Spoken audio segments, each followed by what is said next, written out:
Crowd ஆங்ஸைட்டினா கூட்டங்களை பார்த்தா பயமாக இருக்கும். அதே மாதிரி இன்னொன்று வந்து எக்ரோஃபோபியான்னு சொல்லுவோம். அதாவது வெட்ட வெளியே பார்த்தாலும் பயமாக இருக்கும். ஒரு சிலருக்கு வந்து கூட்டத்தை பார்த்தா கூட்ட நெரிசலை பார்த்தா பயமாயிரும். சிலர் கூட்டமே இல்லாமல் வெட்ட வெளியாக பார்த்தாலும் பயமாக இருக்கும். அப்போ இதை ஒவ்வொரு சூழ்நிலையுமே வந்து நம்ம வரக்கூடிய அந்த பயத்துக்கான காரணத்தை வந்து தொடர்ந்து 3 மாதம் நாங்கள் அனலைஸ் பண்ணால் தான் அந்த மூலத்தை கண்டிருந்து மாற்ற முடியும். ஆனால் சிம்பிளாக வந்து நீங்கள் கேட்குற கேள்விக்கு நாங்கள் சொல்கிறது பதில், அது ட்ரீட்மெண்ட்டாக மாறாது.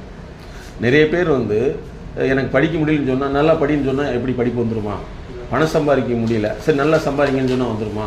அப்போ சம்பாதிக்கிற முறைகள்னு இருக்குல்லவா, அது மாதிரி உங்களுடைய அந்த பயத்தை கண்டறிந்து தான் அதை மாற்ற முடியும். அப்போ அனாலிசிஸ்ன்னு சொல்கிறோம், பகுப்பாய்வு செய்து தான் அதை மாற்ற முடியுமே தவிர உங்கள் பிரச்சனையை கேட்டுட்டு பதில் சொன்னால் அது மாறாது.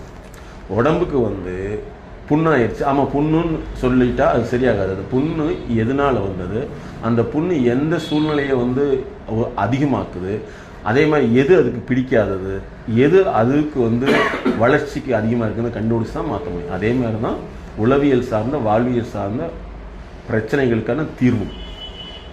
பலர் கூட்டத்தை பார்த்தாவே நம்ம போகிறோம், என்னடா இப்படி அவசரம் போகிறாங்கன்னு நம்மளை ஏதாவது தப்பாக நினச்சிக்குவாங்களோ, அல்லது வந்து நம்ம என்ன இந்த கல்யாண வீட்டில் போய் இவ்வளோ அடிச்சு பிடிச்சி சாப்பிட்றோம் இது தப்பாக நினச்சிக்குவாங்களோ அப்படிங்கிற ஒரு கூட்டம். இதே மாதிரி பஸ்ஸுக்கோ ட்ரெயினுக்கோ போகலாம் இப்படி அடிச்சு பிடிச்சி ஓடுறாங்களேன்னு மக்கள் தப்பாக நினச்சிருவாங்களோ இப்படின்னு நமக்கு எண்ணற்ற பல சிந்தனைகள் வந்து அதை டிஸ்டர்பன்ஸு, அதை அந்த சூழ்நிலையை பார்த்தாவே ஒரு நடுக்கமும் திடுக்கமும் பயமும் பீதியும் அதை தவிர்த்து ஓடலாங்கிற எண்ணமும் வரும்.